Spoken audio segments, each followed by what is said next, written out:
Welcome to my vlog! It's me, your Mommy Joy, strong mom of 3. What's up mga mi? Panibagong araw, panibagong gawain. Ang dami ko talagang gagawin ngayon mga mi. Kaya nga si Ate Pia ay tinukahan ko na agad paggising namin na siya na nga munang magluto ng aming almusal. Prito-prito lang naman kaya kaya na ng Ate Pia. Inuna ko na nga gawin mga mi ang pagsasampay nga ng mga nauna ko nga nilaban kagabi. Di ko na naisampay dahil ang atin na nga ay naglambing at tinabihan ko na nga sa pagtulog. Pag Friday talaga mga mi, pinipilit ko nga na malaban na nga ang mga damit ng mga bata pag uwi nila. Para lahat ng uniform nila ay malaban na nga din. Kalakasan pa nga din kasi ng tubig. Sabado at linggo kasi ay napakahina na talaga ng tubig dito sa amin. Malakas pa nga ang ihi ko. Sinasamantala ko nga din mga mi pag nga din walang pasok dahil nakakagawa nga din ako dito sa labas. Dahil si Atina nga ay kahit papano ay may magiging bantay. Kaso nga, yung aga pa ay ayaw nga din umiwalay sa akin. Wala pa nga din sa mood dahil kagigising nga lang din. Sabi ko nga ay pumasok sa loob at ando naman ang mga ate.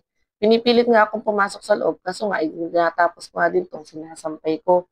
Sayang nga din kasi at inahabol ko nga din sa init. Ang ganda nga din ng panahon kaya tsak nga na matutuyo nga din ang mga sinampay. Sakto naman mga mi, habang namahinga nga ako ay dumaan naman tong si Kuya Ice Cream na favorite naman talaga namin ng mga bata. Tamang-tama sa panahon at napakainit.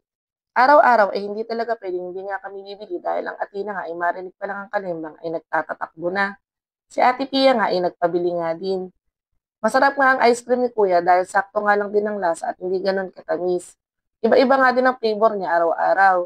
May ube, may cheese, may langka, may cookies and cream. Minsan may avocado din. Ngayon nga ay ube at cheese nga din ang flavor. Masarap nga at bagay na bagay nga talaga sa panahon. Pagka merienda ko naman mga mi, ay hinarap ko naman tong hugasin nga namin. Hindi na nga din naharap ni Ate Pia kanina dahil wala talagang tulo ang gripo. Eto nga at kahit papano ay meron na nga kaya nga hinarap ko na at ako na nga ang naghugas. Hindi ko na nga inutusan ng Ate Pia dahil busy-busy na nga mga mi sa pagre-review. Kaya nasa din kasi nila next week. Eto nga mga mi at hinarap ko naman nga tong lagayan nga namin ng sapatos.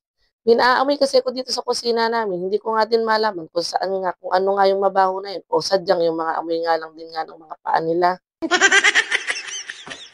Ang dami na nga din kasing tambak dito at ang dami nga din mga shoes na halos lahat ay hindi naman nga din naisusuot. Dahil mga dala nga din talagang maglalabas. Sila Ate Pia at Kuya Emil lang din talaga ang madalas nga nakakapagsuot ng shoes dahil nga pumapasok nga sila sa school. Ang dami ngang mga shoes, kaso hindi naman halos lahat ay naisusuot nga. Yung iba naman ay nakaliitan na nga lang din. Pinapipili ko na nga si Kuya Emil kung alin nga dyan yung gusto niyang shoes at yung hindi na nga niya sinusuot ay pamimigay ko na nga kako at ang dami na nga din kasi kako talagang tambak. Nakita ko nga tong white sandals ko at kasya pa pala sa akin. Ayan nga at sinayaw-sayaw ko pa nga. Eto naman si Athena. Nangulit pa nga at pinasukat pa nga sa akin tong white sandals nga. Sabi niya nga ay sa akin nga daw kasya. Makulit nga din tong batang to dahil nga napakahilig nga din sa sandals kahit nga malaki ay pilit niya sinusukat. Ayan nga at pinasukat nga sa akin pareho at tuwan-tuwa nga dahil ang ganda-ganda nga daw at kinending-kending pa nga ng Mami Joy. Eto lang naman mi ang ganap ko ngayong araw. Thank you for watching. Bye-bye! Mwah!